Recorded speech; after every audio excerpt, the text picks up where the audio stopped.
سلام و عرض ادب خدمت دوستان و مخاطبین گرامی. علیرضا نمرودی هستم، وکیل دادگستری. امروز میخوام راجع به سیستم سازی حقوقی با شما صحبت کنم. طرحی نوین و طرحی جدید برای پوشش دادن چالش‌های حقوقی که در یک سال کاری یا مالی گریبانگیر کسب و کارها و بیزینس هاست. حقوقی یعنی اینکه طراحی یک سری چالش ها و بررسی روش های پیشگیری این چالش ها در سیستم حقوقی کشور و اون موارد بسیار پرکاربرد که دارای رنگ و بوی حقوقی هستند در فرایند و فعالیت مالی و کاری یک بیزینس یا یک کسب و کار در طول یک سال.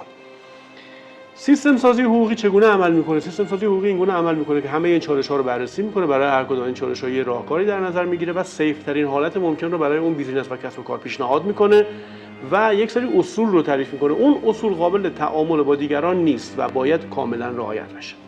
ولی گاهن در بیزینس ها میبینیم که یک سری فعل و انفعالاتی که جنبه حقوقی داره و شاید مثلا مکتوب هم نمیشه، رواله و عرفه، برای اونها هم راهکارهایی وجود داره.